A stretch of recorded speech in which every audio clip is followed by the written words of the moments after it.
You're listening to the Pace Radio Network here at paceradio.net.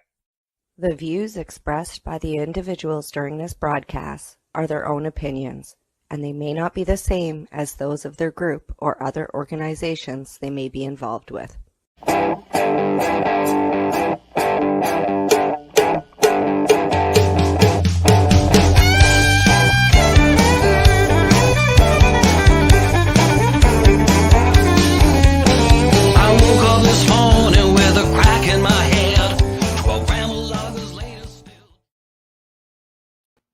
Hello, everyone, and welcome to the Pace Radio Show. We are live here on the Pace Radio Network.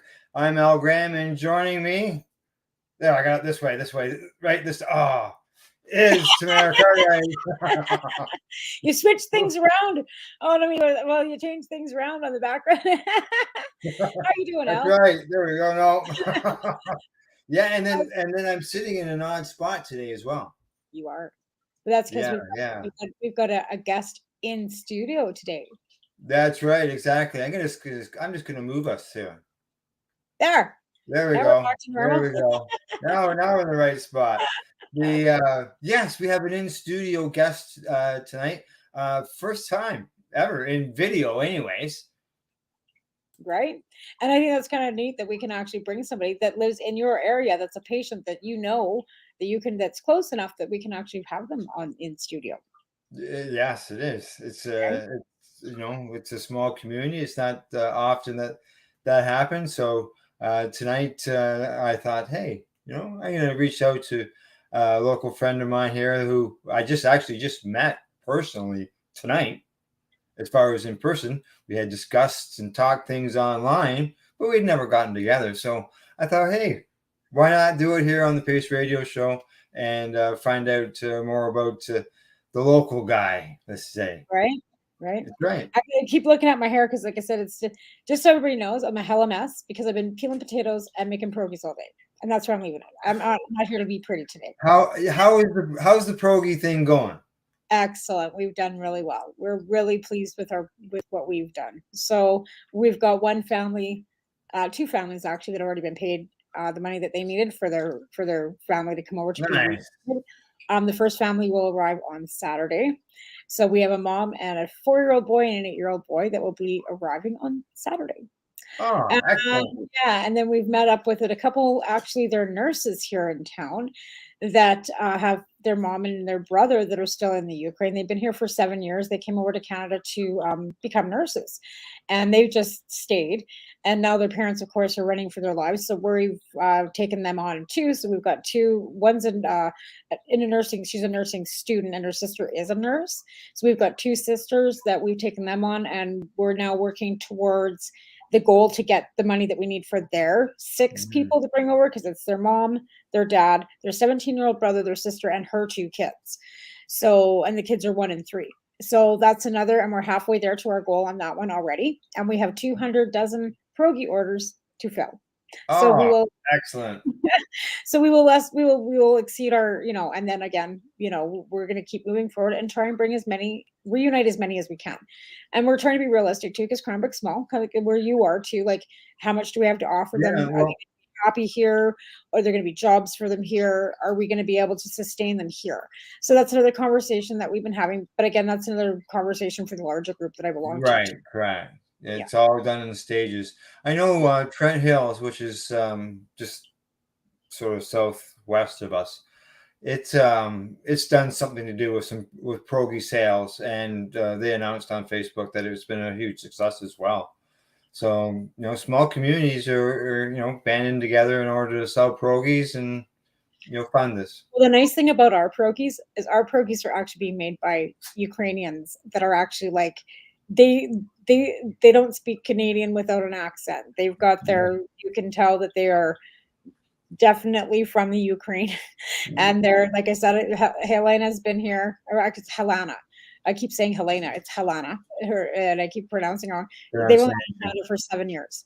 And Lana's been here for 20, but they came over during the first bunch of BS in 2014. Because this has been going on for a long time. Dunboz is something that's been going, Hi, Deb. Deb says there's a pierogi event happening in Halifax too. Debbie Stoltz giving. Nice to see you. Oh, hi, Deb. How you doing? So yeah, so I said we're really pleased with what we're doing, and like I said, as long as we can help people, that's all we care about. So we're just moving forward. Like I said, I've been pushing. I peeled 50 pounds of potatoes by myself today. 50 pounds of potatoes. By myself before Kim showed up, I had 50 pounds already peeled. I was there Oh, at 10:30 this morning peeling potatoes. Yeah, and I got home oh, at 20 after 5. So yeah, how's your hands? they're good. They're fine. I got a really Okay. good peeler. I got a KitchenAid peeler. It just goes like this, and it's just sharp, and I just All yeah, right.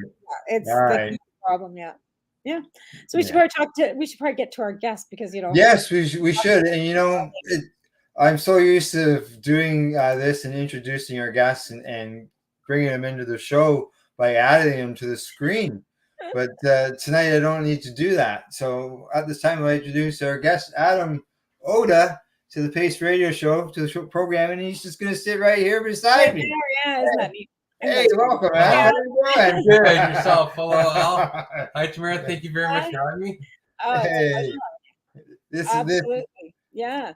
So since we got you here, we're going to ask you the first question is who you are and how'd you get into cannabis? Like what brought you into, when was your first experience with cannabis, and why are you using it?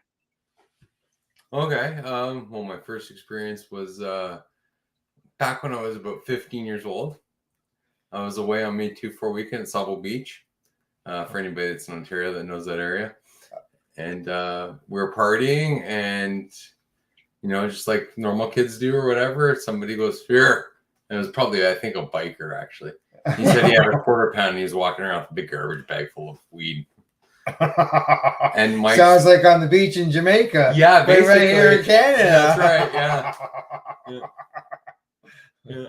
Oh, Yeah. So he said, "Here," and I smoked some, and I'm like, it just kind of burned my throat a little bit, and that was it. But that was my first experience with it. right. There you go. Out for the May 2-4 weekend with a bunch of friends. Even at that age, like you can still get away from mom and dad. Yeah. Other people that you're out with. And, Now, was it something that you continued with, or you tried it once and then, as an adult, tried it again?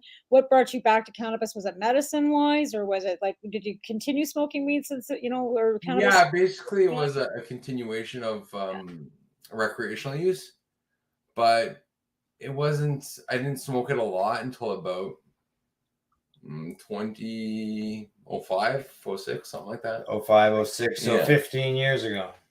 Yeah, about that. Yeah. So for about a 10-year period there, you probably were sort of maybe drifting in and out of it. You weren't against it, but it wasn't something that. Correct. Yeah. You didn't always have it. It sounds like sort of like the way it started, a social thing with some friends. Yeah. That's exactly how it started for me. Yeah. And that's how it started with me as well. Social things, young age, and then it became a social thing, drifting in and out of it, and then it becomes a medical thing. Right, it did. Yeah. Right. And what brought you into medical? So I was diagnosed with MS 7 years ago, and basically street signs I could hardly see. So I was like, oh, that's kind of weird. And then I had walking pneumonia. Or sorry, not walking pneumonia, just pneumonia. And I remember driving home and I couldn't read street signs. And then my face started going numb. We're going to a trade show in Las Vegas, and my whole face went numb and my right side went numb. It sounds like a stroke. That's what I thought I was having. Right? I was worried about a stroke. Yeah. So I went to the doctors, and so many doctors, they couldn't figure out what was going on. I heard Bell's palsy. I heard it could be this, that. It's something that'll go away. This is just a fluke. Yeah. The doctor said. I was in and out of the ERs and stuff like that because going to Vegas, I wanted to make sure I didn't have a stroke in there, and who knows what airplane pressure can do. Makes sense. And especially going to a foreign land. Yeah. It makes it hard to. Especially the States and how the cost would be. The cost. Yeah. Yeah. Oh, yeah. That would be huge. Yeah. Yeah, absolutely. Especially in Vegas, because an ambulance ride in Vegas is $2,200 US. Ask me my daughter did.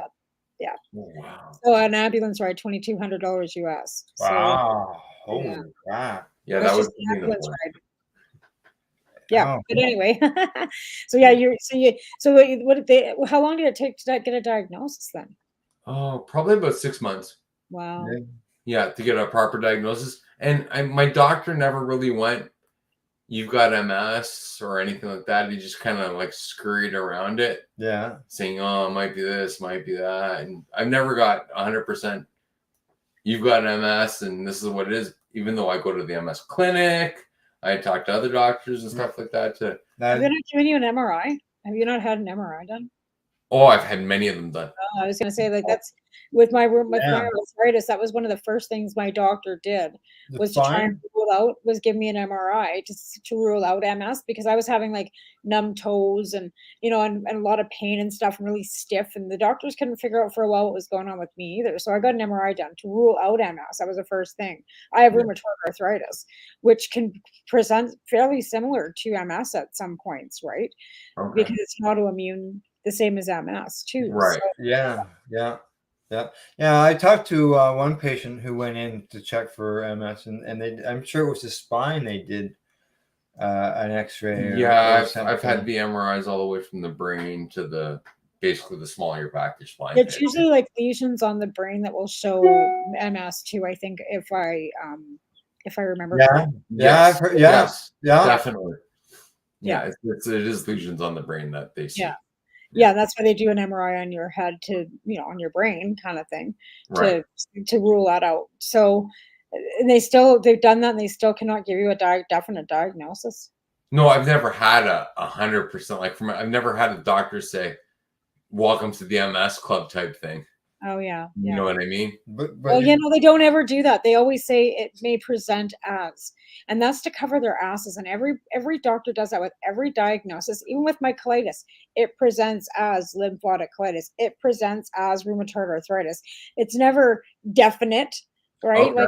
Like it's always that's how they kind of word it. It's always and did presents as. they Like did they connect you such as to the MS or an Yes, yes, organization yes. Yeah. that along that line? I'm Yes. assuming medications would be along the same would be something for Yes. somebody with Yeah. MS. Yeah. So Debbie's saying she was welcomed. Welcome to what? To the MS Club, Deb? Because Debbie also has MS too. She's one of the guests that's watching. Excuse Okay. me. And she just put, "Wow, I was welcomed."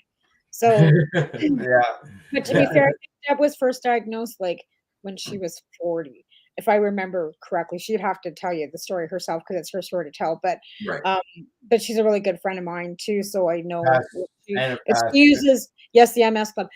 She doesn't use any pharmaceuticals at all. She has never she hasn't got a good reaction. Her body does not react well to any medication, so she Okay. just strictly uses cannabis. Like that's Oh, it. Yeah, that she doesn't. whatever, whatever you can do. If I could get away with not taking any of the hardcore medications and stuff like that, I wouldn't. No, no, I don't yeah, believe in them. I, I yeah. I very rarely take Tylenol and stuff like that.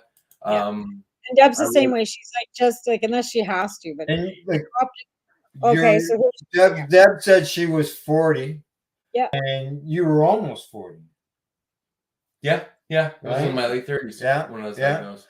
And she, as you can see here, she's talking about optic neuritis was one of her Optic neuritis. Yeah, first symptoms. that was the same thing as with me. It's the Same street thing. signs. yeah. Well, it Yeah. sounds like you and Deb should get together sometime and have Yeah. a talk. Yeah, I've got. Deb's in Nova Scotia. She's actually the chair of Maritimers United for Medical Marijuana, and Yeah, they're Okay. actually a non-for-profit, or actually one of the very few groups in Canada for cannabis that have a not-for-profit number, and they're doing a Harvest Fest again this year, yeah, which yeah, is yeah. we have Excellent. we have events in our community usually without COVID, and they're gonna go for it again this year. So we'll be having Deb as a guest here soon. Way to go, Debs. You want to go to Nova Scotia? Yeah. Yeah, We should, yeah, you know what? I yeah. really would like to go, to be fair. I've been trying to get there It'd be nice. for a long time, right? And then COVID, Yeah. 2 years without it. And then I had my own Kootenai Cannabis Cup. So it kind of ran where I couldn't get Deb here. I couldn't go there because we were both planning cups at the same time. Yeah, exactly. Right? Now, as far as with the MS end of things and the cannabis, did Was it something like you said you didn't want to, like as far as the bigger drugs or and stuff? Yeah, I you started didn't off want to do them. on a drug that you basically stab in your leg type thing, or muscular. It was an intermuscular injection. So you stick it in your leg. Yeah, basically. And then I moved up Nice. from that to an actual drip infusion. Okay. And Yeah. what really scared me is the lady was mixing up the drugs to give me the IV, and she was in a full hazmat suit. And I'm like, Oh. why are you in a hazmat suit? And she No, goes, seriously, the stuff that I take too is in pill form, but I should be taking an injection. It does come in. It's methotrexate. It's like Remicade too. Same thing. It's like it's like radiation. Like if my pills go anywhere are used for optomic pregnancies and all, so you got to keep that stuff. Like I don't doubt it. Yeah. I went through the same thing. First time I had it, the nurse gave it to me. She came out dressed in gear like you did. Yeah. So continue. I know. I asked the same questions. Yeah. No, so continue your story. So yeah, she was in full hazmat suit, and I said to her, I go, "Why are you in a hazmat suit?" And she goes, "Well, I don't want it to drip on me." I'm like, "You don't want it to spill on you, but you're gonna jam it into me to go directly into my veins." I wonder if we had the same nurse. It scared me. And then after that, I went to a pill. Now, did you have to do the injections yourself at any point? Just the intermuscular ones. Okay. So, and I've got a big. So would that be like with an EpiPen style thing? Exactly. So it was a one shot done. Okay, so it wasn't with a 1.5 millimeter, no, centimeter long needle that you had to. Yeah. See, Tamara, you talked about the methotrexate. You had the pill form. I had to do the injections for 3 years. Oh, they want me to do that. They do. Ooh. Because of my colitis, that's the first thing she said is I should be doing by injection because of my colitis. Mm-hmm. But I don't do needles. Like I'm just like, I mean, I do, like I went and, jabbed myself for the COVID, whatever. But when it comes to have to give myself an injection once a week, I can't do it. Yeah. I just can't. So I'd rather just stick with the pills. They don't seem to bother me. Like my colitis doesn't seem in fact, my colitis seems better with the methotrexate, to be fair. It doesn't seem to be bothering me. So I'm just leaving it at that. But they wanted to put me on an IV drip right off the hop. And I went, no. Yeah, I don't take methotrexate anymore. Yeah, I just said no. I'm not doing it. Yeah. And she wasn't happy with me, but no. So the drugs, like you said, so are you off of the pharmaceutical drugs now, or are you still taking? I was on a drug tablet to stop the relapsing remitting MS. And you take it, it was weird. You took it for like 2 weeks for 6 months, or for 2 weeks for 6 months. And then on the next 6 months period, it was another 2 weeks. And then the next year it was the same thing. So what's that, 4 weeks total or 8 weeks total, something like that. And then I was just under observation. And that's the point I'm in right now. It's just under observation. Yeah. So basically, you've done your treatment, and now you're just done until something happens. Yeah, basically. Yeah, they just keeps me under. What are they saying? It's a remission, or is this supposed to be like? Is it is that? I don't know if we can use the word remission. Right. You're still getting like. I guess you're still getting the effects of the MS as far as, or your effects from the MS? My relapse. This because I have the relapse remitting type of MS. I haven't had any relapse in a long time. Yeah. Okay. Probably at least 2 or 3 years. Yeah. Now you mentioned to me something about hugging. Yes. So that's where cannabis came into play with the MS. So at one point, this is about a year after I was diagnosed, and what it is it's called the MS Hugs. Debbie might know. Is Debbie? Debbie, yeah, okay. Debbie. If Debbie knows, she might know about it. It's basically all the muscles between your ribs, and I had no idea you had muscles between your ribs spasming.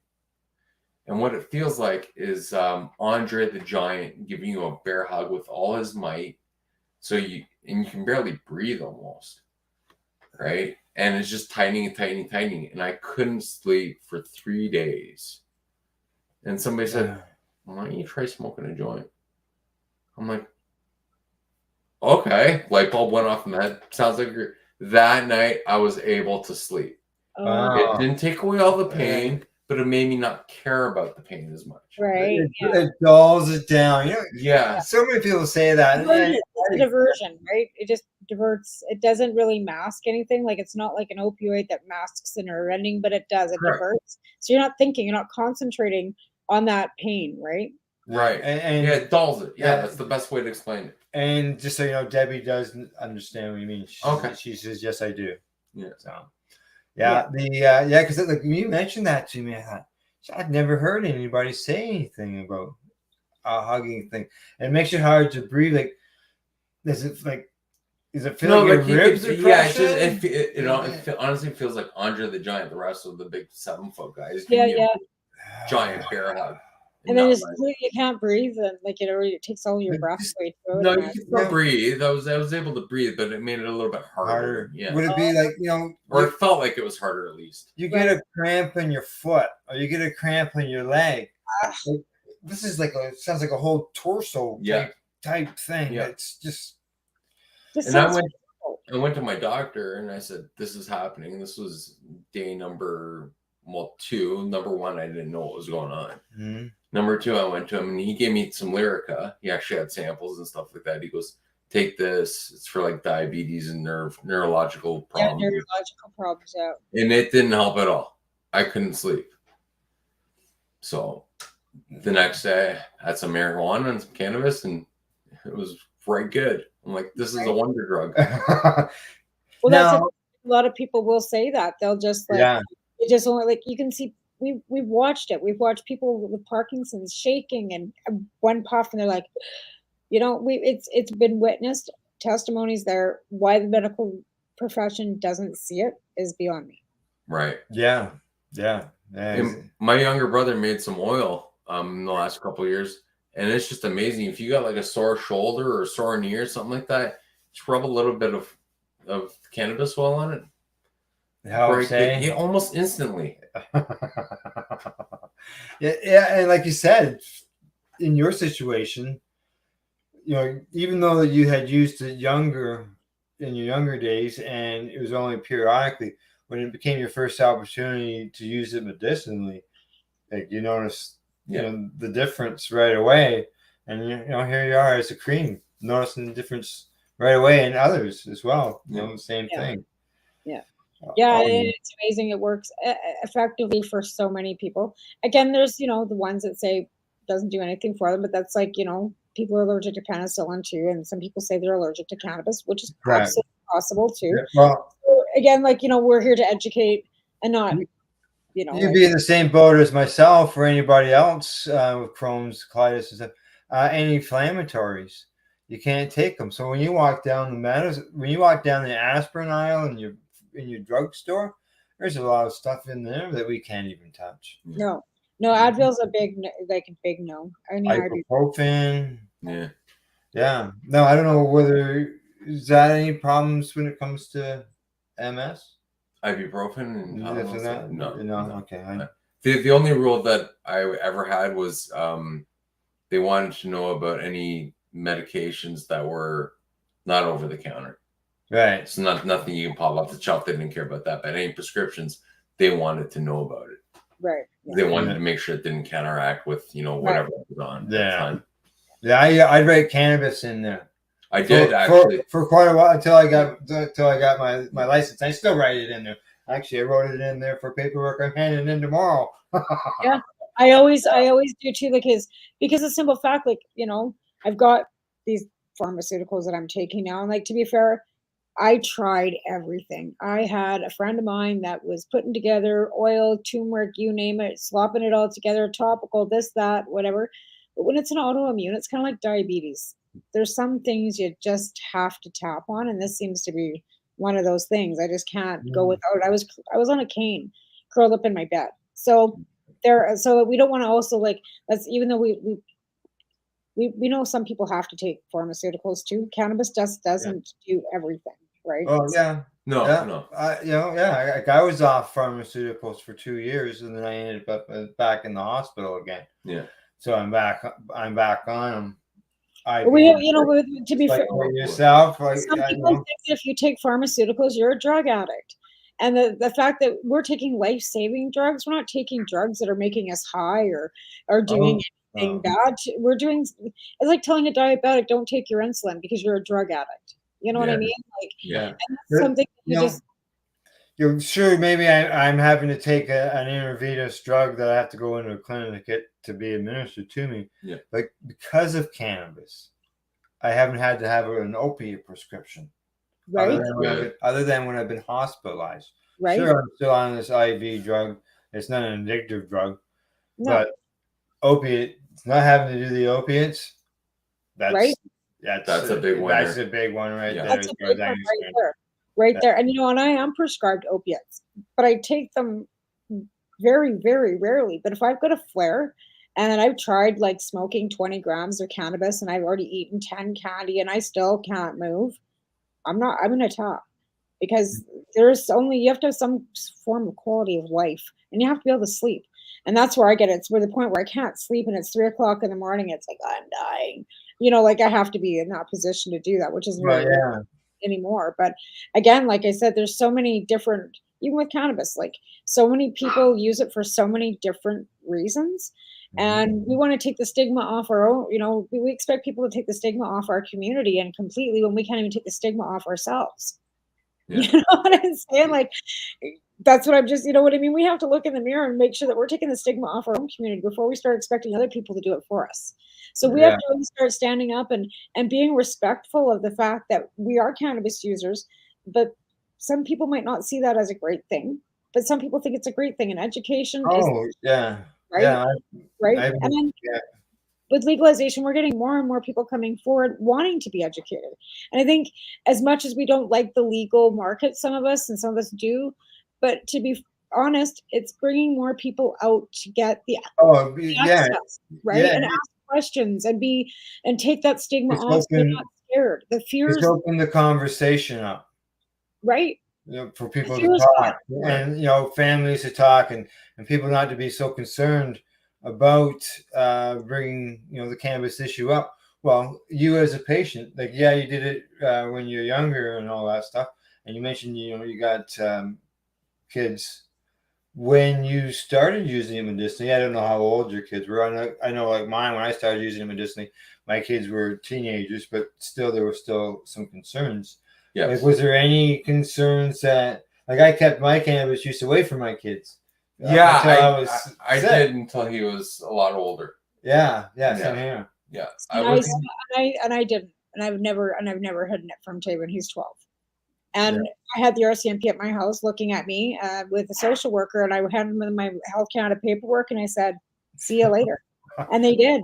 So, like, did you have any problems talking to them and telling them that I'm going to be using cannabis medicinally? No, when he got older, no problems. No. Yeah. Okay. How old is he now? He's 19 now, so he's actually. Well, he would have been 12, right? Well, back then, yeah. That's what I mean. Like when you first told them, because what's Daddy doing? Like, you smoke cigarettes, though. Yeah. Okay, so it wasn't as if you didn't smoke cigarettes and all of a sudden you were smoking. Right. Yeah. Yeah. Okay. All right. Yeah. So as far as it was easy enough to. Those ones smell different, Dad. But you know what? I can breathe with those. I remember the one point in time, and this was before I started using it medically.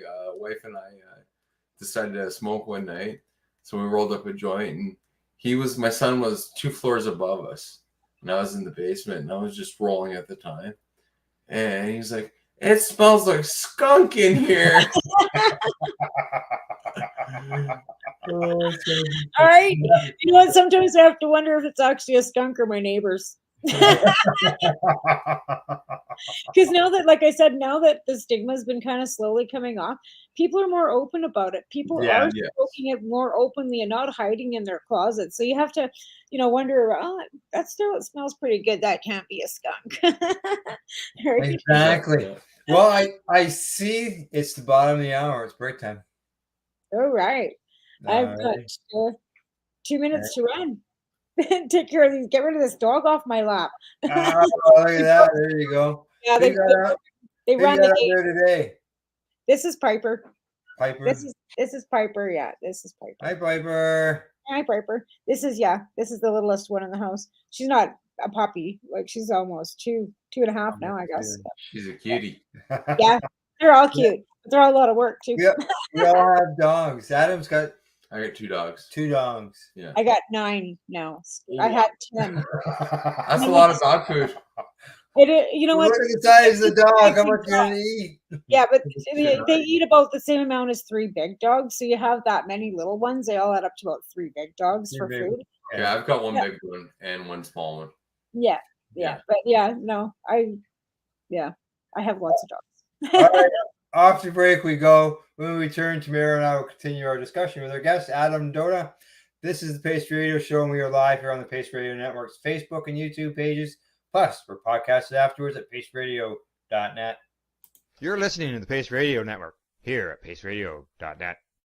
A doctor's job is to relieve your pains. And when it comes to growing cannabis, the biggest pain is trimming. Let Dr. Buck Cannabis Trimming Solutions take the pain away. Whether you're a home grower or a commercial operation, we have the cure. From 4 plants to 400 plants, garden size doesn't matter. Dr. Buck Cannabis Trimming Solutions comes to you with years of experience and professional discreet service. It's simple. We trim your weed and we do a damn good job. Visit drbuckcts.com to book your trimming. Pace Radio Network, created by patients, for patients, and for those who want to know. At Legacy 420, we believe in being different. Experience the difference of quality control. Our labs provide tested formulations for all of our products. Experience the difference in trust. Our customers can trust that we are following up-to-date COVID precautions for their safety. Experience the difference in accessibility. We're open 7 days a week. Please visit our website, legacy420.com, or contact us for curbside pickup as well as nationwide mail order shipping. Legacy 420 values overall wellness. Come and experience the difference of Legacy 420. Did you know that the Pace Radio Network isn't just a radio network? That's right, because most, but not all of our programming is now done via video and is then podcasted at paceradio.net. So if you want to watch our programming, you'll find us on the Pace Radio Network's Facebook page, plus the show's own page, and you'll find us live on the network's YouTube channel. And don't forget, you can find it all, video and audio, at paceradio.net. BMA Hydroponics has everything you need to succeed. Visit our hydroponics superstore at 404 Maitland Drive in Belleville and we'll show you how to grow your own quality cannabis for pennies per gram. We're open Mondays, Tuesdays, Wednesdays, and Saturdays from 10 a.m. to 5 p.m. and Thursdays and Fridays from 10 a.m. to 7 p.m. Call 613-967-9888. BMA Hydroponics. It's worth the drive. The only way to go. Hi folks, Scott from stfattiesday.com here, and we're absolutely stoked to tell you about our brand new program called Pass the Peace Pipe and our partnership with Legacy 420 out of Tyne-Nanaga. We are absolutely proud to be partners with these people. They are an amazing group that have helped so many people with their amazing cannabis medicinal products. And we are working together to gather funds to build the first ever Indigenous-specific opioid addiction center here in the Bay of Quinte area on Tyne-Nanagan land. So we need your help. We need you to repost this video and go to our GoFundMe campaign, because on this October 17th, St. Fatty's Day, we are going to be starting the campaign where we pass the peace pipe from one side of the country to another to unite our country, to gather awareness, but most importantly funds to build opioid addiction centers across the nation, one build at a time.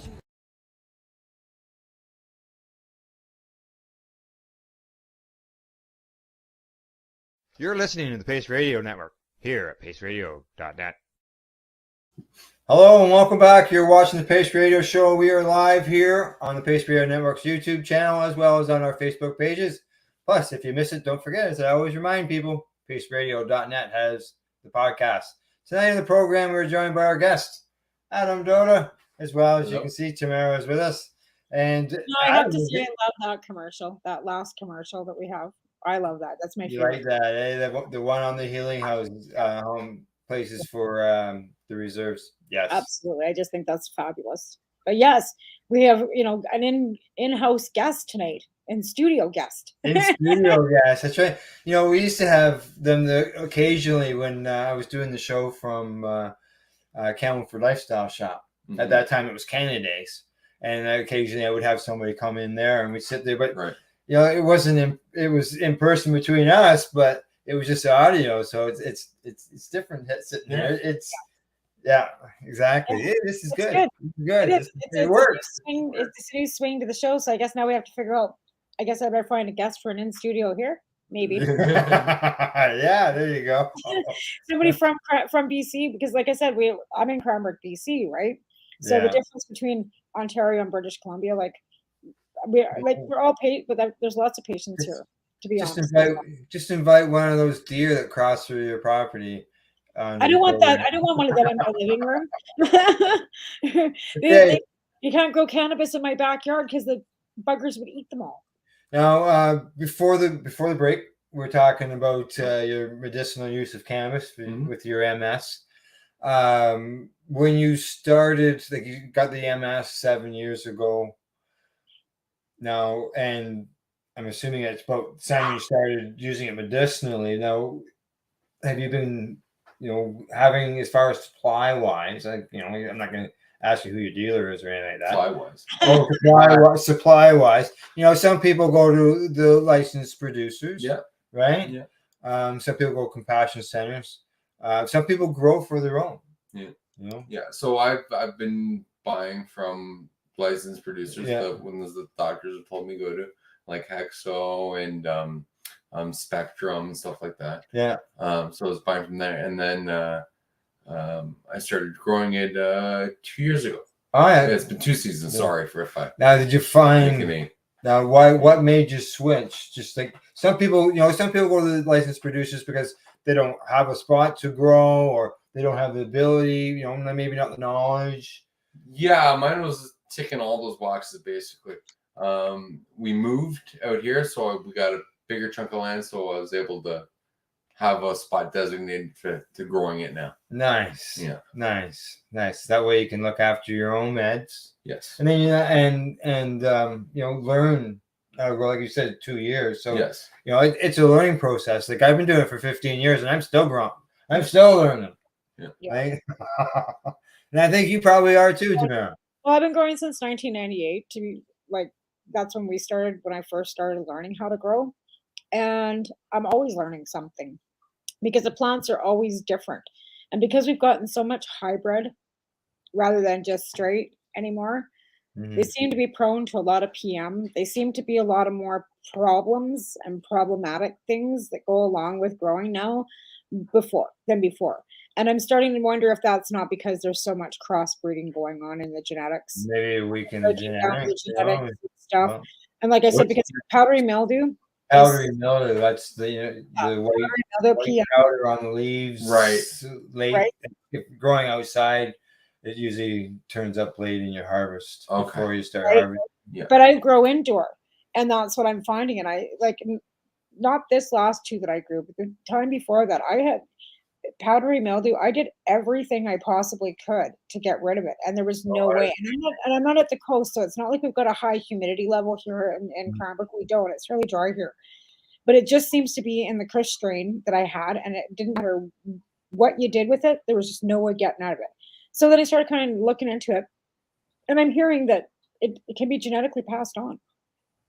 Yeah, is that something that spreads from plant to plant as they're growing? Yeah. Some people, I've seen some stuff that goes both ways, but it can transfer. It can get into the plant itself. Okay. So it ends up within the cells, right? And then it keeps reproducing. So once the infection of the basically like a virus, mildew, whatever, it's mold, gets into the genetic molecule of the plant, it'll reproduce in that seed. Even and because you'd be pulling a clone off of a plant that's already got it, so of course it's going to transfer. Right? But bud rot's also similar, right? And that's another thing that grows from the inside of the bud out, and it's fairly similar and it shows up late in like almost near harvest too.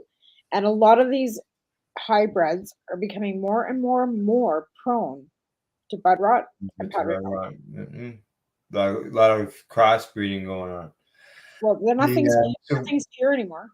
Yeah. Nothing, really. Now so now that you're growing your own, you can be more selective to what you want to grow. Yes. So I know that a lot of people out there will say, "Well, there's no indicas and sativas out there now; they're just all cannabis." And yeah, it is all just cannabis, and there's all different things that meets for certain criteria. But do you lean towards like an indica strain or a sativa strain, or did you just grow something because you knew of the name, or did you find something that was a super benefit? So I find the indica strains work really well for me. Yeah. Yeah. Yeah, some of the all of the above, basically.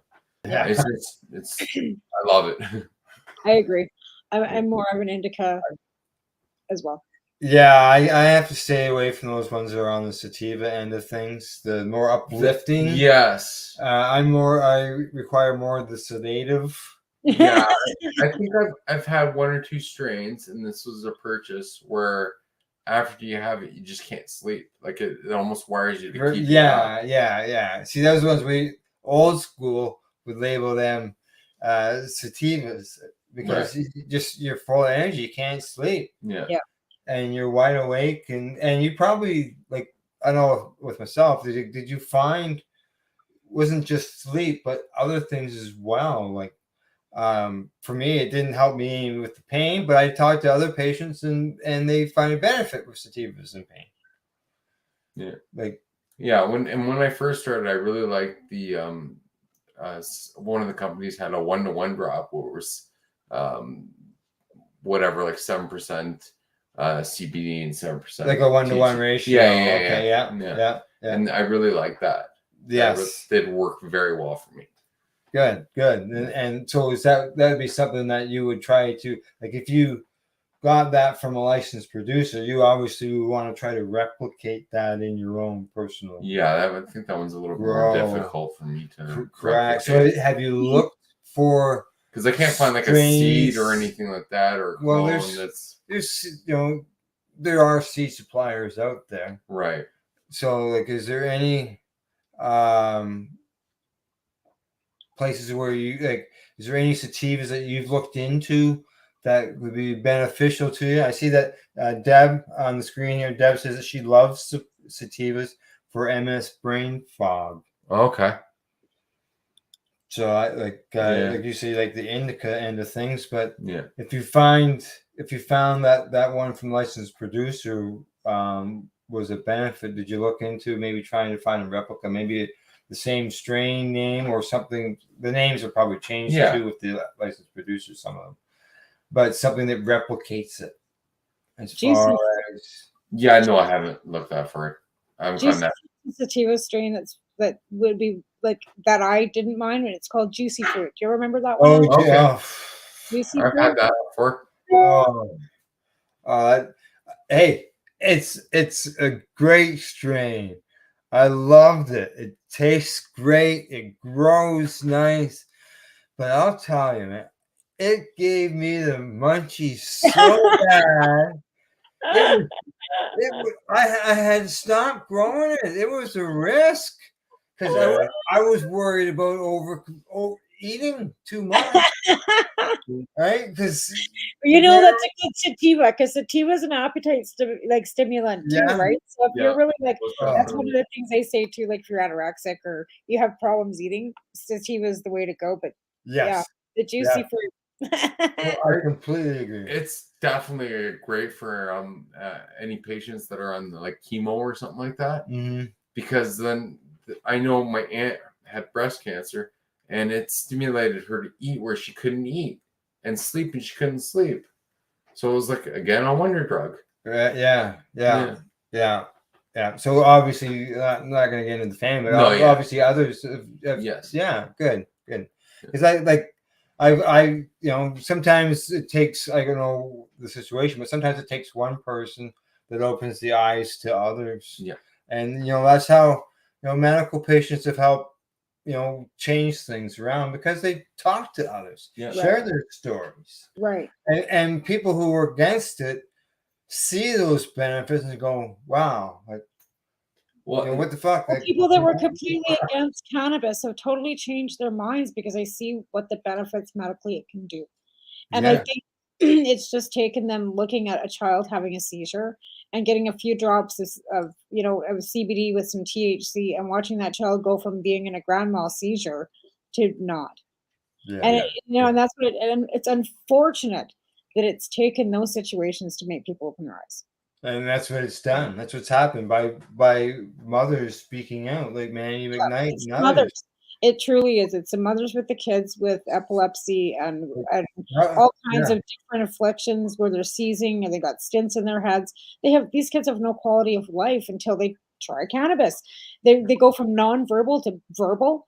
In fact, Manny McKnight, like with Liam, like Liam has gone from night to day in the last probably 5 years that we've watched him because he was nonverbal. Now he's attending well, we're gonna, right. Well, right now we've got a guest on the schedule in an upcoming show that is in that situation. Okay. Yeah. Of father and daughter situation. Yeah. So we'll be able to really get some good information at that time on with dealing with the children. Yeah, and definitely I've heard stories of people that are living in the States where they'll pick up and move to like Colorado where it's legal. Yeah. Just for, their kids Cannabis to get them out of, seizures and stuff like that. Yeah, again, why prohibitions never worked, right? Yeah. Why, like I said, like legalization in Canada, regulation, whatever you want to call it, might not be perfect, but it's going to evolve, and it's actually made lives better for some people already. So, and that's how I look at it. Like nothing's perfect. No legislation in any country is perfect, but it makes it so that you as a patient now, if you really didn't want to have to deal with a doctor, you have to jump through a bunch of hoops like all the rest of us have had to fight for decades. Like I had to fly from Alberta to Ontario. Now, because of legalization, we don't have to, I can go for a class and I can go to a store. I don't have to jump through any hoops to go see a doctor and try and fight to get a license so that, you know what I mean? Yeah, whereas now there's the clinics that are available out there where people can go. Yeah. I know for over the years where I was doing a lot of advocacy work, dealing with patients and helping them get signatures and that so they can get their licenses. Yeah. At that time there was no clinics at that time. And that's the thing. Now there's clinics. The doctors aren't hiding anymore. Nurse practitioners are signing paperwork. They're not hiding because they're not in as much fear. I mean, to be fair, they're not really handing out 100-gram a day licensing. No, yeah. Right. But they're still not saying no, like even GPs here, they're starting to ask questions. And that's something that we always wanted to see. We wanted our doctors to see because patients like you, patients like Al, patients like me, we go and we tell them, well, we don't need that because we smoke cannabis. And they'll go, it can't be helpful. No, it really is. And how many times have you seen that look from your doctor when you say, well, it's cannabis, and the doctor goes, my specialist, he agreed on the benefits, but he wouldn't sign my paperwork. I still had to go another year after that before he finally signed my paperwork. And that was one of the things he asked. Have you tried it yet? Did you find it helped? How did it help you here? How did it help you there? And I told him. And then I said to him, have you ever signed me a prescription for an opiate drug? Yeah. And he said, no. Well, that's the thing. You got to sign for an opioid. Like you go to you have to signature or whatever out here, right? If it's a triple script. I don't know. Like I said, I don't. Cannabis and even that they're non-comparable. It's just not right. It's So now, as far as the cannabis end of things, do you, when you're consuming it, some of us, like to just smoke it. Some people like to eat it. I'm a big fan of the consumption, like gummies. Gummies? Yeah. Gummies. Everybody likes the gummies, eh? Yeah. Because when it kicks in and it lasts for like 3 hours, and then I can just go to bed. Yeah, eh? Got no stress. So if you're growing your own, you like gummies, are you making your own gummies? Haven't yet, eh? No. You're gonna learn. Well, hey, Tamara. I don't make gummies either. Really? You know what? I don't. She makes candies. No. Okay. I don't want to stay away from the gummies because they have a shelf life. They mold. unless you use a whole pile of citric acid in them, and and then the citric acid kind of negates what the THC does in the candy. So a lot of people that are selling candy, like the gummies, what they're actually doing is spraying it with tincture. They'll buy commercial candy and just spray it. Oh. Yeah. Okay. Oh. That's interesting. Because you can't make, it's like Jello, right? It's like hard to. gelatin. So unless you keep it refrigerated, or like I said, put a whole crap load of citric acid in it or preservative in it, they mold. Yeah, so its life expectancy isn't very long. 4 days. So there 4 you go. days. Wow. Yeah. Okay. Yeah, I do like the edibles, just like brownies, cookies, whatever. Right. So Now, have you ever like you say you've only been growing for 2 years. Have you ever made like a butter or coconut oil? Personally, I haven't. We'll have to get together. I've got friends that have. Me. Because once I find, once you make that, especially the coconut oil, once you make that, you can turn that coconut oil into a lotion. Right. Or you can infuse it in your food. Yeah. Or you can turn it into a massage oil. Yeah. Right. There's so many things that you can do with it. Once you put it into the coconut. Right. Yeah. I haven't done any coconut oil or butter or anything like that. Oh, well, I'm really interested in starting. Chocolate is probably the easiest way to get your medication in, because even if you see, this is the trick that I use, and this is, I'm going to tell everybody, you can buy Belgian chocolate wherever, and you just use your keef. Oh, okay. Yeah. Oh, really? And then you just mix that into it.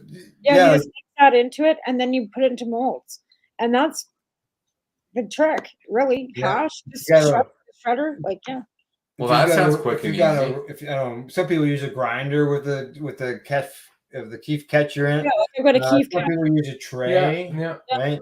And then you can do that. That's all I do. I don't decarb it. I don't do anything with it. I just throw it right in it, because once it hits the hot chocolate, it activates anyways, because you're getting the heat on, like the warmth, and you'd let it sit for, I don't know. Well, I always infuse my chocolate with the coconut oil. So I'm gonna try. I got some tips here.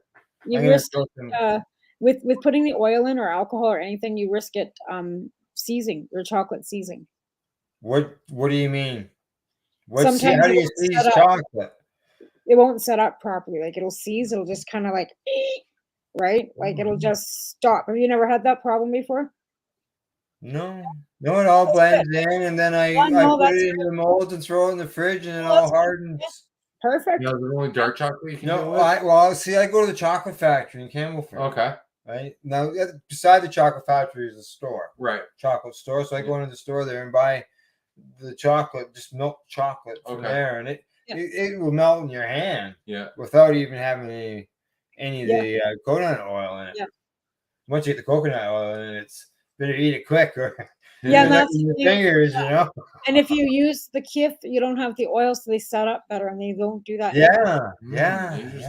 Because the oil makes them greasier, right? Too, but I've just that's, like I said, you don't need to use, whatever way you're doing it is fine. See, with the keef too, they'd probably be stronger.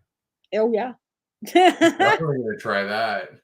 Wow, yeah. Like I said, I just throw it in, because actually I weigh it out, because a gram of keef is, pretty potent. So, you want to be careful on how much you put. And I need to put 5 grams in mine. Good thing I'm going to Campbellford tomorrow. I'll be able to grab myself your trays that are out with all that stuff, and I'm thinking, oh man, that would make good chocolate. But like I said, any baking. That's what I use for. If I have that availability, I would take that over shatter or oil or anything from processed ever. Would the chocolate get hot? Would the chocolate be warm enough in order to decarboxylate the? I don't know. I've never measured the temperature of chocolate. 120 degrees approximately, and you never want it to get above that, and you don't want your THC getting any hotter than about 250 anyway. So you got to keep it right in that area, and you don't need to leave it that long. Like you just have to give it a few stirs just to get it to activate and mold it. It doesn't, I usually throw it right in halfway through. So I'm halfway through melting the chocolate, so there's still chunks in it, and that's when I'll throw the keef in and then start mixing it, and then let it sit till it's all melted. So it's giving it time to kind of work its way in, and then in the mold, into the fridge. I'm so gonna try this. You got some keef at home? Oh, we'll have to get together and have a chocolate party. Yeah. You know, but if he's new to growing too, because that's the thing with your plants too. Like you want to save all that, not the fan leaves so much, but you want to save that so you can use it for baking and stuff too, right? Yeah, all your sugar leaf trimmings. Yeah, you keep them. You turn them into stuff. Wow. But yeah, I'll after the show tonight, I will show you how to make the coconut oil. Okay. Or the butter, as well as obviously with Kif, there's no, it's just roll a joint with the Kif, right? To get that, so yeah, it's that hard. But yeah, I'll show you afterwards. Okay, excellent. How to do all that. It's super easy. That's like, for a lot of people that are patients that are kind of scared about baking and don't want to get into making the butter and having to infuse the oil, or even like making FICO because you're mixing, ISO and having to make a possibility of blowing yourself up. A lot of people are scared of it. So if you just use your Kif, you don't have to be scared of that. And it's super easy, no process involved. Now, do you guys have any experience with any of those machines, like the magical butter, the Evo, or stuff like that? Yeah. No. I do. I've got 2 of them. Okay. I'll help you with that. And or Tamara probably does it the old I just do it old school. Yeah, I just use a double boiler. Right, and the cheesecloth and stuff like that. Correct. Yeah. Now, the on the stove method, it does get you more smell in the air. Right. But no matter what, even after you open your magic butter machine or your crock pot, right? There's fumes. Smells gonna escape. Yeah, of course. Right? So you're still gonna end up with some smell in your house. Yeah. Right. So it doesn't eliminate the smell. Right. No, I know in my early days I used to throw it outside. The crock pot outside. And just let it cook out there. And then the smell just went away. Yeah. I actually used to have a friend that would just throw it out in the sun. Yeah. Like in a pan. Winter time, I would put it inside not cooler, but a Rubbermaid tub. Okay. And wrap blankets around the crock pot. Okay. And let it sit outside. Right. Because it was just whatever works. It's if I live by myself, it's one thing. But I had the family with me, right? Wife, kids, all that stuff. And I'm thinking of them too. It's that not everybody wants to smell the smell of cannabis all the time. Oh, Lee. Piper. Yeah, she's mad because I took her over there. Oh. So she's yelling at me.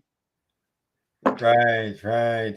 So we'll have to get you into all that. Yeah, I've seen some of your pressing videos that you just recently, the recent one with the calf, and then you pressed it or whatever. Oh, okay, yeah. Made rosin with it. Yeah, that's upstairs. Yeah, I was looking at that. I'm like, oh. There's all kinds of tricks he can show you. That's the whole point of this. The whole point of the show is patients, educating patients, right? And you got one of the experts sitting right beside you that he can educate you on all kinds of stuff. He's got decades under his belt. You got lucky. With the Kif, okay, when you make the rosin, squishing it, okay, it comes out darker. Right. It's it's older, and even though you're using a screen, there's probably still some plant material that gets through there. Right. But the so it comes out a little bit darker, and it doesn't have that nice golden color or of a rosin or a lighter color, and it doesn't quite have the flavor as rosin, but as the flower end of things, but it still gives you it works. Yeah. Right. And it still tastes better than shitty weed. Okay. Right? It doesn't taste shitty or anything. Well, that goes back to one of the conversations that you and I had, a little while ago when we first started talking. Yeah. Was the stuff that I was growing, I found it was a little bit harsher to smoke. Right? Like just the taste of it was a little bit harsher. Yeah. That could be that could be. Did you flush for 2 weeks? Were you like? I didn't even add any nutrients really. Okay. That flavor's in the ground. It could be the way you're curing too. Like if you don't let it dry out and then kind of hydrate, it'll get a really harsh flavor to it. Rehydrate. What do you mean? Put it in a bag. Like I Okay. already split mine. I've been putting it in jars. Yeah, I use jars too. Well, this is before that process. So you hang it, you trim it, and then you leave it on the branches, and then you dry it out. So it's like not the branches aren't snapping, but the buds are starting to get a little crispy on the outside. You take it and you wrap it in a garbage bag. This is my method anyway. And then you let it get rehydrated again, and then you hang it again, trim it, and you put it in your jars. You'll find that everybody has a method. Yes. Yeah. Whether wrong or have a general idea. And the same with growing. Everybody has their own method. Yeah. But everything is, there's a lot of basics in there, and you find that works best with you. What do you do, Al? Do you do the same type of crew, or do I actually trim mine right away when it's still alive. I don't hang it. I don't have any. That's what I did last year. I don't have any hanging space, so I've always trimmed it right away and then put it onto dry racks to dry. Yeah. Right. Yeah. Great time. I'm sorry, go on. All right, no problem. I just gotta jump in there. I just do that. It's one of those things that you have to do sometimes. But do you want to finish that thought? I already forgot it. Okay, all right. That's a true stoner. All right, after break, we go pay some bills. When we return, Tamara and I will continue our discussion with our guest, Adam Doda. You're watching the Pace Radio Show here on the Pace Radio Network's YouTube channel, as well as our Facebook pages. We are people advocating cannabis education here at paceradio.net. Who has huge buds? You do. If you shop at BMA Hydroponics, attend one of BMA's educational seminars and learn the secrets of growing, harvesting, processing, and consuming quality cannabis and cannabis products. Learn how to make better extracts, edibles, and medicinal creams at prices you can afford. Visit BMA Hydroponics at 404 Maitland Drive, Belleville, or call 613-967-9888. The only way to go. Enjoy the buzz of legalization with Campbellford Lifestyle Shop. From lights to plant nutrients, books, consumption accessories, and more. We've got all your basics to grow or consume cannabis. Visit our info center or take a look at our piercing services and body jewelry, now available in-store through Campbellford Lifestyle Shop. 17 Bridge Street West, Campbellford. Pace Radio is the people advocating cannabis education radio network. Did you know that the Pace Radio Network isn't just a radio network? That's right, because most, but not all of our programming is now done via video and is then podcasted at paceradio.net. So if you want to watch our programming, you'll find us on the Pace Radio Network's Facebook page, plus the show's own page, and you'll find us live on the network's YouTube channel. And don't forget, you can find it all, video and audio, at paceradio.net. At Legacy 420, we believe in being different. Experience the difference of quality control. Our labs provide tested formulations for all of our products. Experience the difference in trust. Our customers can trust that we are following up-to-date COVID precautions for their safety. Experience the difference in accessibility. We're open 7 days a week. Please visit our website, legacy420.com, or contact us for curbside pickup as well as nationwide mail order shipping. Legacy 420 values overall wellness. Come and experience the difference of Legacy 420. CP operates a medicinal cannabis signing clinic. If you want to grow your own medicinal cannabis and are located anywhere in Canada, then I'd like to suggest that you give them a call. They can be reached at 1-613-967-9888. That's 1-613-967-9888, and grow on with CP. Catch the Reefer Reporters Mondays and Thursday mornings at 10 a.m. Eastern Time, live here on the Pace Radio Network.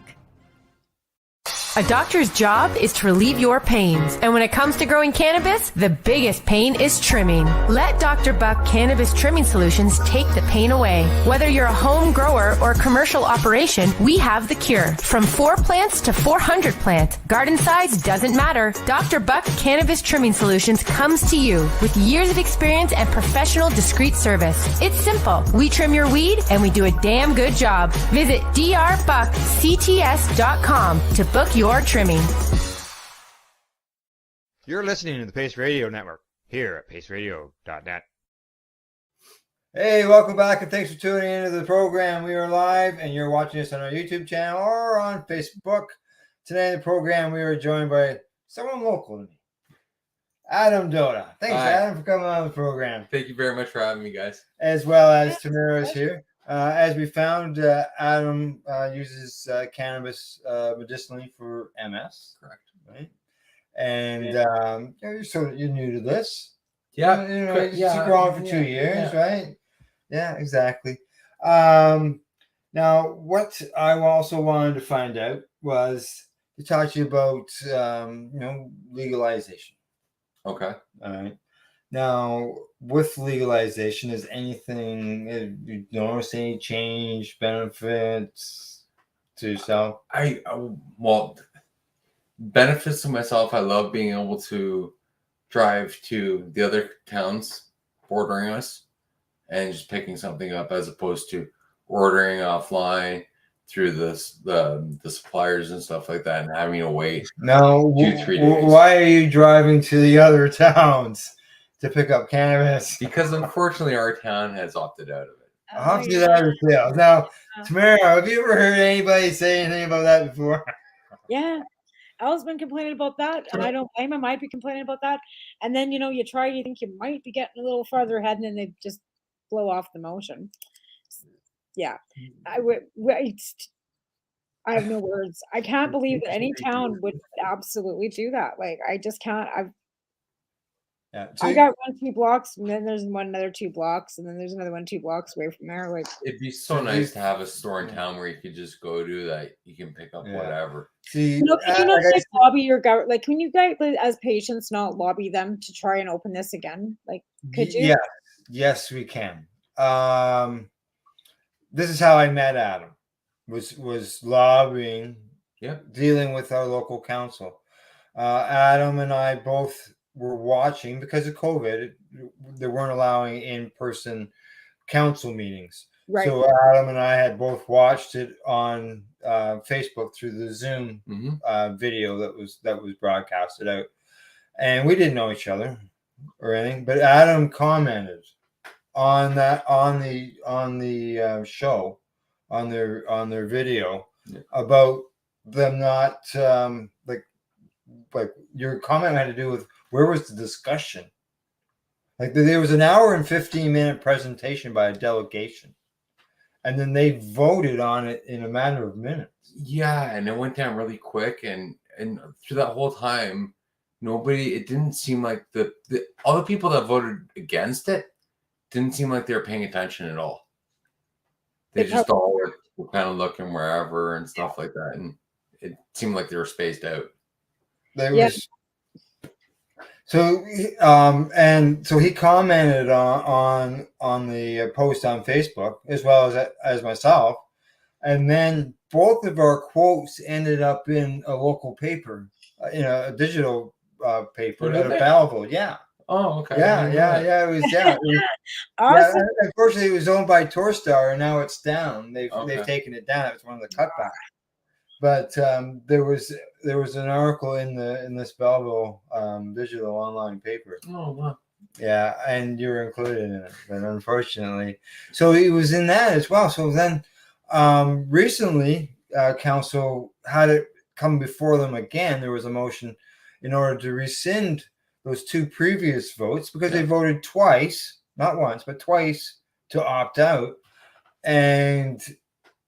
So I got a hold of Adam and I said, "Hey, you know how we were disappointed we didn't get to speak last time? Let's take this opportunity and let's speak now before council." So he just jumped right into it.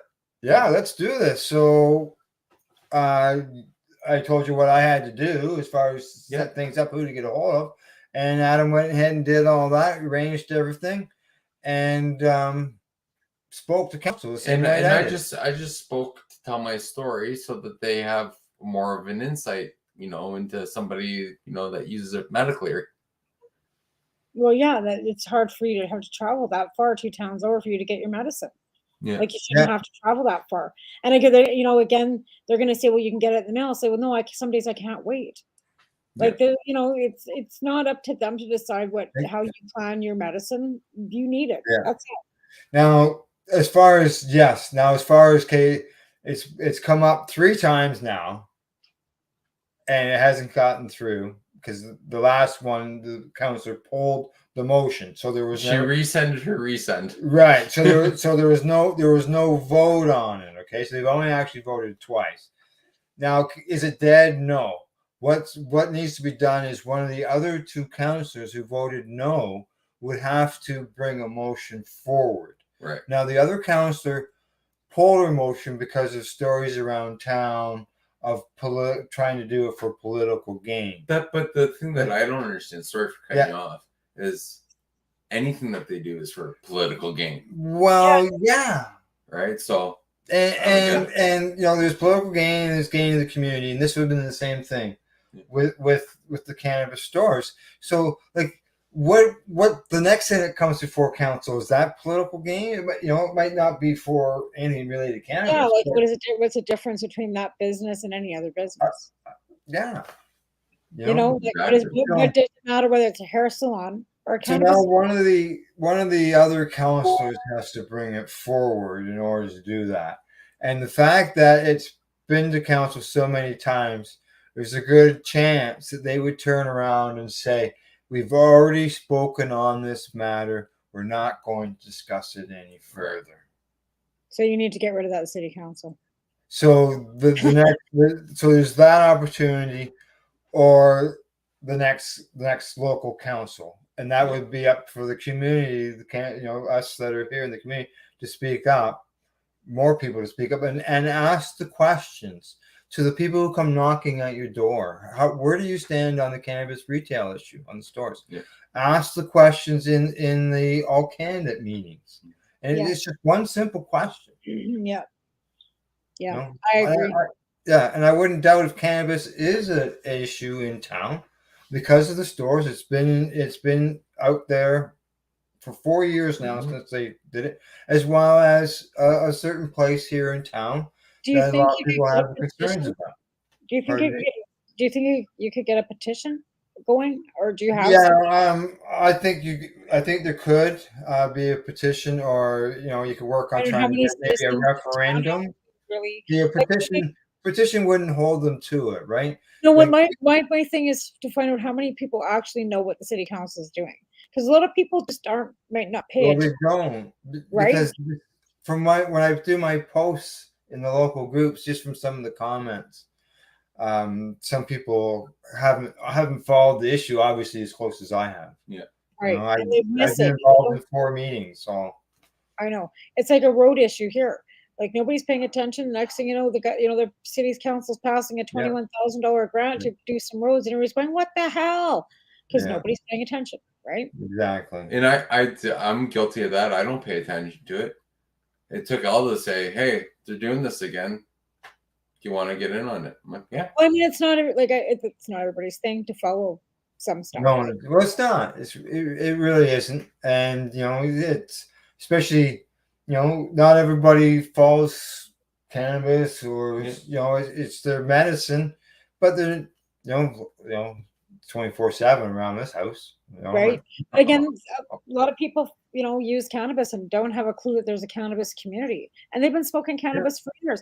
They see Tommy Chong as cannabis kind of thing. We're Canadians, right? Of course, we've got. But Canadian. Yeah. I've never met. I don't think I've never met him in person, but I do have a picture with him standing beside a guy wearing a Pace radio shirt. Yeah, I met him in person, and I've got pictures. Of him. Yep. I have to get him on the show. I could get a whole. You know what? I could get I could probably get his daughter on the show. Precious. Right. You just never know. Tamara, it's got to be your guest. Oh, we do. In-house guest too. Yeah, everything's equal around here. We help each other out. yeah, exactly. So, have you found that maybe with legalization in the stores, have you found that maybe you've had, whether you go into a legal store or whether you drive to, because we're in the middle of 2 great big reserves that have multiple stores in them. Like we're talking, 30 to 40 in each reserve. Oh yeah. Right. Yeah. Have you found, because even with legalization, they've exploded, and I look at them as having their own. They're just we have our federal legalization. Yeah. We have our First Nations, Aboriginal, whatever you want to call it. Yes. Market, and then we have our illicit market. Mm-hmm. So we have. I look at it. They call themselves the legacy. The legacy market. Yeah. So if you found with the stores, whether you're going to reserves or an OCS store, you've had a choice of maybe different things. Like for myself, beverages, cannabis beverages. Yes. But yourself, have you found things that you haven't had before? Yeah, it gives you an opportunity to try something else. Yeah, I've had cannabis beverages. That's just my phone. Sorry. I'll phone her back. It's fine. There you go. Beverages, and I like the edibles, whether it's cookies or gummies or hard candies. I've had those too. Gotten some of them off the reservation, and If you have, this might be a TMI question, but shoot, go, but let her rip. Well, this is all because last week I went. Was that the suppositories that you had in the front seat of your car? Yeah, I went and picked up some suppositories. Oh, yeah, they sell recreational suppositories. Didn't even know something like that existed. Right, but I mean, what's recreational? About suppositories, like. So it's like CBD stuff. Yes. Right, like I'm just thinking about that, going, oh my goodness. But then again, people are strange. I had seen some announcements in the news, about them, and then I thought, really? So then I just sort of put it off the back burner, and then I was in a meeting recently, and we got talking about other ways of consuming cannabis, and we talked about the stores. Our stores here in Canada are recreational stores. We don't have any medical stores. We have one. But as far as all these thousands of stores across, we have one medical store. It's in Ottawa. It's still the same product. It's you can buy the same product. Yeah. But they have a license to do Yeah. They just call it medical. So we have all these stores. So the government's always told us recreational. So I said to people in the meeting that we can now get suppositories, recreational suppositories at our stores, and they just went like, what? Sort of the same reaction. That's kind of the reaction I'm having. I've never heard of a suppository before. But I'm not saying I'm against it. I've never heard of that. I know, it's ridiculous. Same with topicals. Yeah, like you don't even get high on. Yeah, the topicals was a new one for me. Yeah. So the you can buy suppositories now at a recreational store, and the cannabis suppositories. And do they work? Like, what are they for? Is it to take away pain, or you can use them for pain? People with Crohn's, colitis, people with cancer. Okay. When you're for example, people who are taking fecal. Okay. A lot of people call it RSO. Others call it fecal, which is fully extracted cannabis oil. Okay. And administered under the tongue. Right. Because it's one of the quickest ways into your system. Yeah. Well, one of the quickest ways is up through your butt. Right. All right. So by putting the suppository into your you're going to absorb that medicine, and not only do you absorb the medicine, but the amount that you can absorb is much greger. Oh. Never even thought of that. Yeah, but it'll bypass the liver too, right? Yeah, correct. You're not going to get that high. You can feel better. Wow, interesting. Yeah.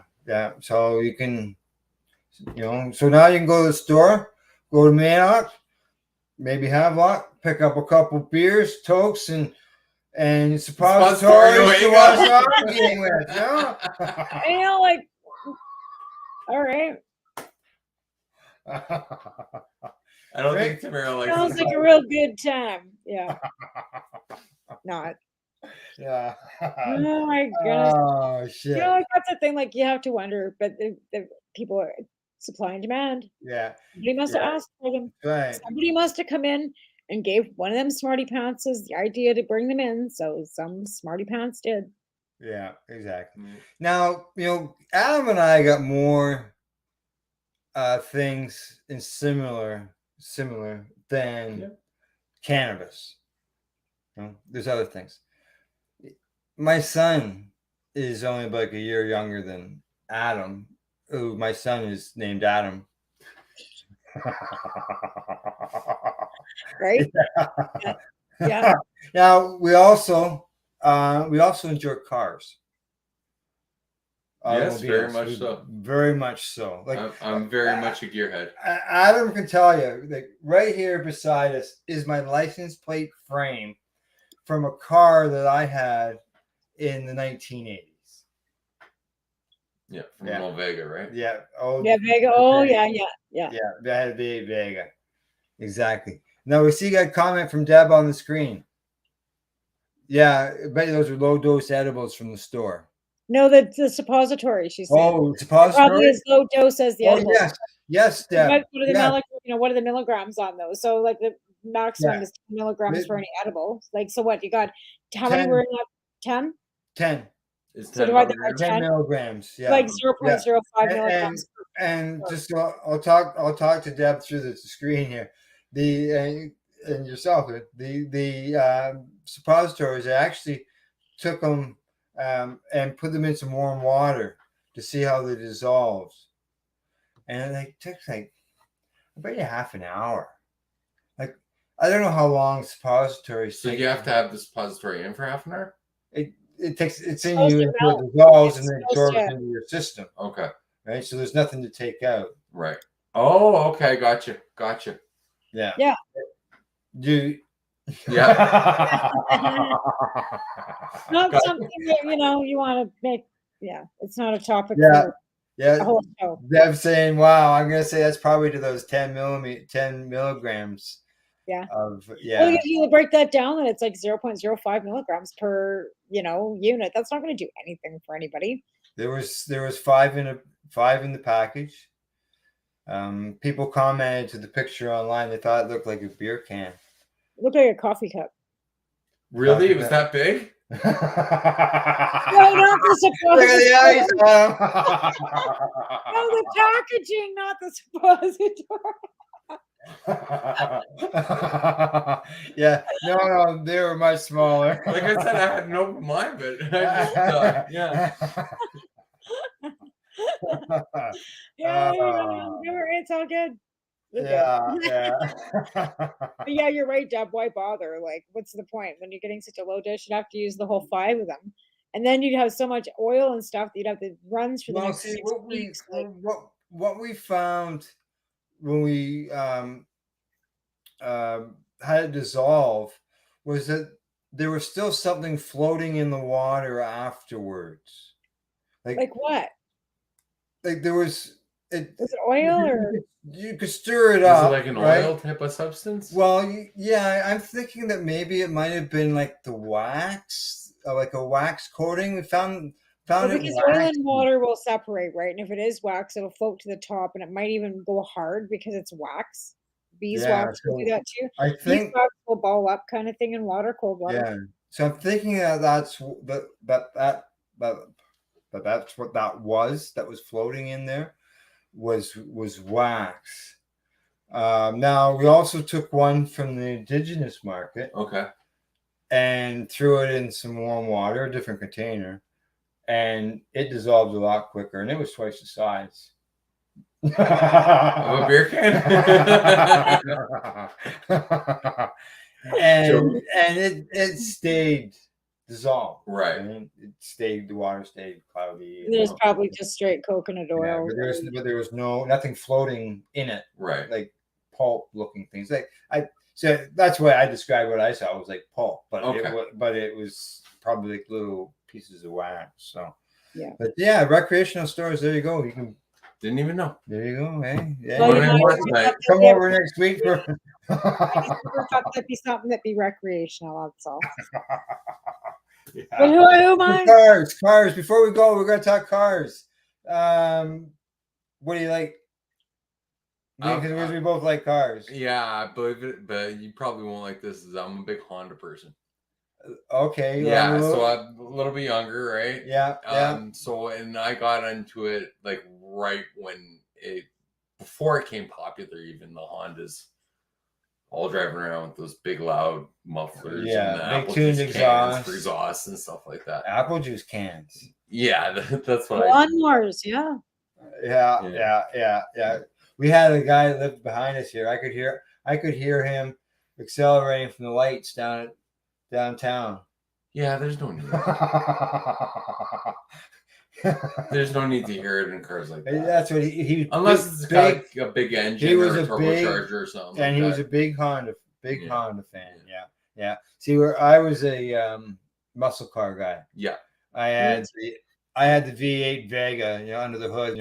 Car came with a 4-cylinder, so I put a V8 in it. 350. Put a 350, and then I put a 327. I went through. Okay. Yeah, I went through 5 other motors. Oh wow, you're a busy boy. Yeah, I was, and switched out the rear end, put an old Dart rear end. Okay. In it with 323 Posi. Yeah. And had my had a header and cam and stuff in it, and then I put Monza Spider springs in the front end. Okay. For the weight. Right. Yeah, and I had a fiberglass hood. Did you drag race it? Yeah, I took it down to Katy like that. Yeah, and what did the run time was? I ran 12s. That's fast. Ran 12s with my street car. I was, and that was with the 13-inch street tires. Yeah. Now I had 323 rear gears with a little bit smaller tires, so that helped my gear ratio a little. Right. But I was just running street tires on, so I was pretty happy with that turnout. But I'll tell you, it's a lot different going down there and drag racing versus doing it, the other way. I like it. Well, I grew up as a teenager with drag racing, but like I said, we're drag racing Hondas at the time. And my brother, the family thing was we were doing it for my brother's car, and it was a CRX, a swapped motor, but it was a factory motor, but it was swapped. And he ran 14.3 was his best time. 14.3 in a Honda. In a Honda, Four-cylinder. yeah, exactly. Yes, you know what I mean. Yeah, you're going from 20 seconds to that's a big jump. For sure. In drag racing, 0.1, 0.2 of a second means so much. And distance wise. And I'm a big track person, like a circuit track. Yeah. So I've been to Arizona and done kind of like Bob Honor at school, and gone to Shannonville. Yeah. Did some racing there. The in-law school at what's the other racetrack? The big one. Down Bowmanville. Bowmanville, this Canadian Tire, which used to be something else. I can't remember what it's called for the life of me right now. Now it's Canadian Tire. Yeah. Canadian Tire Raceway or something. Yeah, and they had the Grand Prix races. Yes, they did. Yeah, exactly. Yeah, and so we like cars. Burning up rubber. My husband loves cars too. My best car was probably my Mustang when I bought that new and set. What was it, 1988? But then I just sold I had a Dodge Charger, a 19. It was an 08 Dodge Charger too, with glass exhaust and stuff on it too. So I like that too. Now I got this Ford. So nice. Yeah, there were some really nice cars. I had a friend that had a 440 Duster, 2.4 ton ram on it. We went down to Cayuga together to race down there. My uncles did stock car racing and stuff when I was a kid. Yeah. I used to Camaro all the time though. Yeah, back it was 8 miles to the gallon. I hate to get that you don't want that now. no, but around town, how much is gas out there right now? $1.60. Yeah. $1.70. $1.70 at the Esso. Probably it's $1.82.9 here. $1.82.9. And I'm not even at the coast. I'm like right next door to Alberta, just over the Alberta border, and I'm at $1.82.9. Oh wow. Yeah. Ouch. That's crazy. Ouch. Right? Yeah, sure is. All righty. Well, I see it's the bottom of the hour. Okay. It is. Yeah, I'm looking at this clock. You see what time that one says? Oh yeah. That one says 4:20. Oh my god. I'm looking at the clock. I'm like, it's not the bottom of the hour yet. The clock's only right twice a day. That's right. Ever. It's right. It's right. Yeah. That's the It's best way not- to get people. It's like it's 420 all the time, Yeah. The clock's not completely dead. It's right for 2 minutes a day. right? Yeah, that's right. That's all that matters. It's 2 minutes a day. Yes, that's right. Well, we discussed shout outs. Did you guys earlier? Did you think of anything? No, other than, you know, my wife, my kids, my family. There you go. There you go. That's it. That's right. Thanks for the support. All Yeah, right, thanks for good coming job. on the show. We appreciate all the testimonials because it helps other people to come forward to talk That's about right. how that the cannabis helps them too. So Yeah, and having I've people learned a that lot today too. yeah, like I Yeah. said, that helps other people want to come forward too and talk about their stories. Exactly, because as patients share their stories, other people learn from them. Right. Yeah. Right. Most And definitely. there could be somebody else there with MS who is thinking about cannabis. Maybe I can try this type thing. Maybe this works for me. Yeah, exactly. And Yeah. they hear what you've done, and it's how it grows. People's voices get louder. Yeah. Right. Absolutely. Yep. That's right. All right, Tamara, have you got a shout out? No, except that I'm gonna go back and make pierogies. So I thought you'd throw a shout out. Thank you for doing that, by the way. It's very, oh, very it's our pleasure. Like I said, and we've got Throw a shout out to the crew at the pierogi booth. Oh yeah, well, all my volunteers that have been doing that. Melby Lee, she's a lady came in from Skookumchuck and Barb's Bakery, Auntie Barb's Bakery here in town. She's been absolutely fabulous. My partner Kim. There's the whole Ukrainian lady crew, which was Helena and Lana and their families, and then there's like a whole other crew of politicians and all those kind of experts on the other side of things too that are all working really hard in Cranbrook to try and bring families here. So That's right. Good stuff. Yeah. All right. Don't forget, tomorrow morning, 10 a.m., Reefer Reporters. Glenn and I will be bringing everybody the news, see what's on topic for tomorrow. I can do grassroots tomorrow if you have time for that, I think. Grassroots, yes. I believe I do. I think we should probably get I that. think- Are we Actually, gonna run it a month? I believe I have it on my to-do list. Do you have it on your to-do list? Okay, well, we'll That's to-do that right. tomorrow. That sounds Yes. good. All right. Back-to-back programming. We'll start at 10 o'clock with the Reefer Reporters, and following that at 11:30 comes Grassroots Advocate. Yeah, and I'll be here to see you back then tomorrow morning. That's right, exactly. Other than that, thank you to our sponsors, BMA Hydroponics at bmahydroponics.com. Absolutely. Legacy, it's Yeah, I'm right. gonna be going there soon too. Yeah, Yeah. well, Good smell. Deb and Ross are the best. They'll help you out. They are the best. You go and see them for sure. I'll fill you in when we get fill you in on how to make the oil and the butter. Perfect. All right. Legacy420.com, drbuckcts.com, as well as the Campbellford Lifestyle Shop. Big thank you to our guest, Adam Doda. Thanks for coming out and doing this tonight. Thank you very much for having me. It was your first time ever Nice doing to meet it, both this? of you. Yeah. Yeah, it's not so hard, is it? No, the time went by so fast. And I'm sure everybody says that. It does. They do. They do. Yeah. And the same thing, like you said to me. Well, I don't really have, I don't have much of a story. No, because I think of my story, it could be like 3, 4, 5 minutes tops. No. Yeah. Well, Here we are. We're running overtime now. Okay. All right, you guys take care, everybody. We'll see you tomorrow morning. All right. Thanks, Tamara. And thanks for everybody for tuning into the program. Thank you very much. Take care, guys. And we'll talk to you all next week. Talk to you then. Bye-bye. Bye-bye.